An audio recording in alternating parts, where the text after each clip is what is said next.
શું મિત્રો તમે ક્યારેય આખી દૂધી ભરીને બનાવેલું શાક ખાધું છે? આ શાક ખૂબ જ ટેસ્ટી લાગે છે અને જેઓને દૂધી ભાવતી નથી તેઓનું પણ આ શાક ફેવરિટ બની જશે.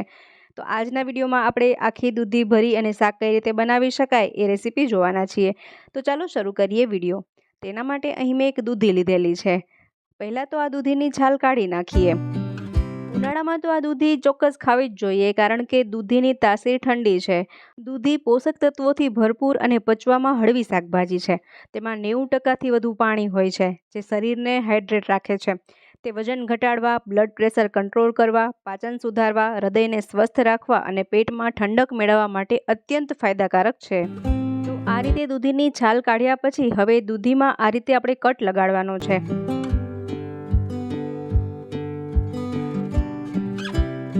ત્યાર પછી દૂધીને થોડી આ રીતે ખોલી નાખીએ.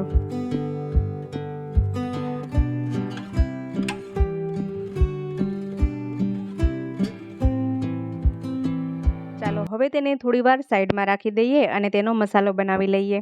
મસાલો બનાવવા માટે અહીં મેં થોડા મોળા અને થોડા તીખા ગાંઠિયા લીધેલા છે. તમે અહીં કોઈ પણ ગાંઠિયા લઈ શકો. ત્યાર પછી અહીં આપણે એક અડદનો કાચો શેક્યા વગરનો પાપડ લઈશું અને તેનો પણ આ રીતે ભૂકો કરી અને સાથે ઉમેરી દઈએ. ત્યાર પછી એક મુઠ્ઠી સિંગદાણા લઈએ અને 2 ચમચી સફેદ તલ ઉમેરીએ. હવે જારનું ઢાંકણ બંધ કરી અને તેને સરસ રીતે પીસી લઈએ. તો અહીં બધી જ વસ્તુઓ સરસ રીતે પીસાઈ ગઈ છે. હવે તેને એક અલગ બાઉલમાં કાઢી લઈએ.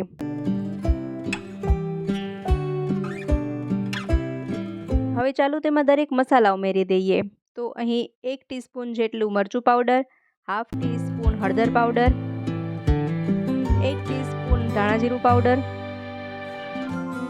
1 ચપટી ગરમ મસાલો અને સ્વાદ પ્રમાણે થોડું મીઠું ઉમેરીએ અને સાથે થોડી લસણની ચટણી પણ ઉમેરીએ.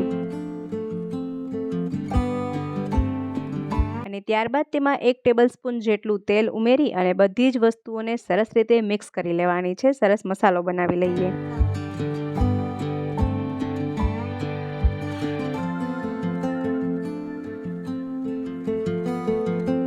આ રીતે મસાલો બનાવ્યા પછી આ મસાલો દૂધીમાં ભરી લઈએ.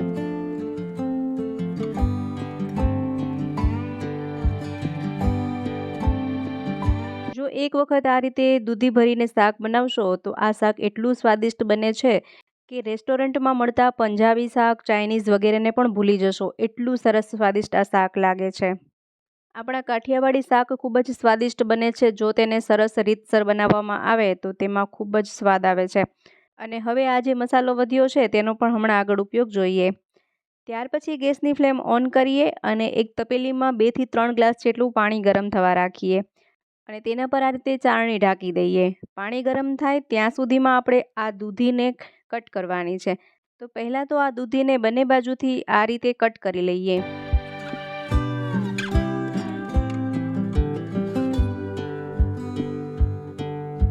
અને ત્યાર પછી તેના 2 થી 3 ઇંચના ટુકડા કરીએ.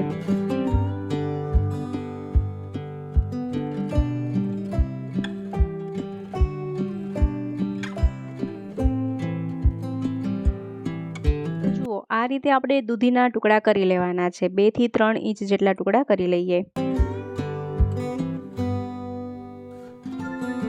ત્યાં સુધીમાં આપણે જે પાણી ગરમ થવા રાખ્યું હતું તે પણ ગરમ થઈ ગયું છે.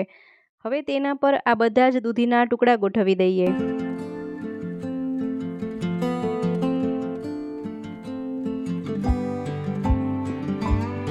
અને હવે તેના પર એક મોટું વાસણ ઢાંકી અને તેને 5 થી 10 મિનિટ બફાવા દઈએ. એ સરસ રીતે બફાઈ જાય ત્યાં સુધીમાં આપણે અહીં અમુક પેસ્ટ બનાવવાની છે. તેના માટે અહીં મેં 2 નંગ સમારેલા મરચાંના ટુકડા, 1 આદુનો ટુકડો અને 5 થી 7 લસણની કળી લીધેલી છે અને તેને ખાંડણી દસ્તાની મદદથી આ રીતે ખાંડી લઈએ, ક્રશ કરી લઈએ. આ રીતે તેને અધકચરું ખાંડવાનું છે. ત્યાર પછી અહીં મેં 1 નંગ સમારેલી ડુંગળી અને 1 નંગ સમારેલું ટમેટું લીધેલું છે. હવે તેને ચોપરમાં ઉમેરી અને સરસ રીતે ચોપ કરી લેવાનું છે. એકદમ ઝીણું ક્રશ કરી લઈએ. અહીં તમે ચોપરના બદલે ડુંગળી ટમેટાને ઝીણું ઝીણું સમારી પણ શકો. જુઓ તો આ રીતે ડુંગળી ટમેટાને આપણે ચોપ કરી લીધેલા છે.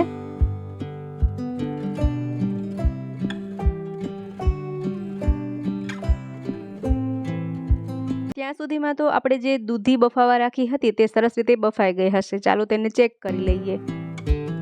ચાકુની મદદથી ચેક કરતાં જો સરળતાથી આ રીતે કટ થઈ જાય તો અહીંયા દૂધી બફાઈને રેડી છે. ત્યાર પછી ગેસની ફ્લેમ બંધ કરી દઈએ અને તેને થોડું ઠંડુ થવા દઈએ. હવે એક પેનમાં 3 થી 4 ટેબલસ્પૂન જેટલું તેલ ગરમ કરવા રાખીએ. તેલ ગરમ થઈ જાય ત્યાર પછી તેમાં રાઈ ઉમેરીએ.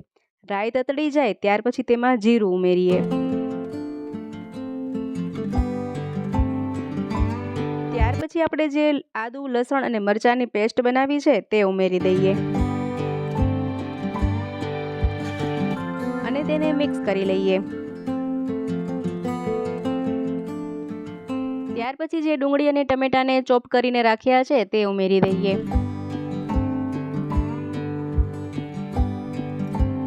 અને તેને સરસ રીતે મિક્સ કરી લઈએ. અને તે જલ્દીથી પાકી જાય તે માટે તેમાં થોડી હળદર અને થોડું મીઠું ઉમેરીએ અને ફરીથી તેને સાતળી લઈએ. અને સાથે તેમાં થોડું મરચું પાવડર પણ ઉમેરી દઈએ અને બધી વસ્તુઓને સરસ રીતે સાતળી લઈએ. તેમાંથી તેલ છૂટું પડવા લાગે ત્યાં સુધી આપણે તેને પકવવાનું છે. તેલ છૂટું પડવા લાગ્યું છે ત્યાર પછી દૂધી ભરતી વખતે જે મસાલો વધ્યો હતો તે મસાલો તેમાં ઉમેરી દઈએ અને ફરીથી અડધી મિનિટ સુધી તેને સાતળીએ.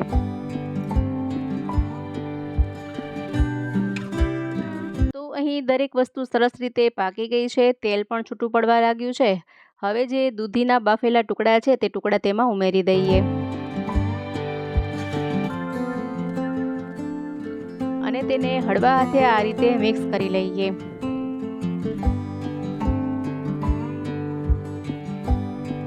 દૂધીના ટુકડા તૂટી ન જાય એ રીતે ધ્યાન રાખી અને તેને મિક્સ કરવાનું છે. ત્યાર પછી તેમાં 1 કપ જેટલું પાણી ઉમેરીએ અને ફરીથી બધી વસ્તુઓને સરસ મિક્સ કરી લઈએ.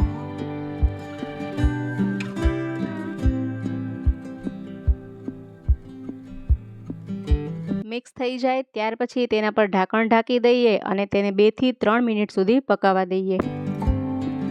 2 થી 3 મિનિટ થઈ ગઈ છે. અહીં તેલ પણ અલગ થવા લાગ્યું છે. હવે આપણે બધી વસ્તુઓને ફરીથી મિક્સ કરી લઈએ.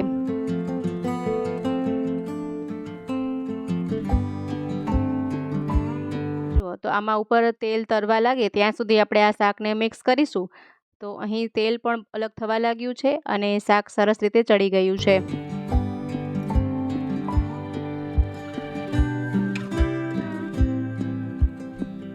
ખૂબ જ સરસ અને ટેસ્ટી બન્યું છે.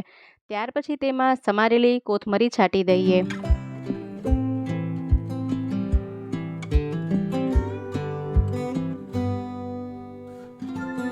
તો મિત્રો આ રીતે દૂધીને પણ ભરી અને આખી દૂધીનું ભરેલું શાક બનાવી શકાય છે જે સ્વાદમાં ખૂબ જ સ્વાદિષ્ટ લાગે છે અને ઘરના દરેક સભ્યોને ચોક્કસ 100% ખૂબ જ ભાવશે. એક વખત આ રીતે શાક અચૂકથી બનાવી જોજો અને તમારા રિવ્યૂ કમેન્ટ બોક્સમાં જરૂરથી શેર કરજો.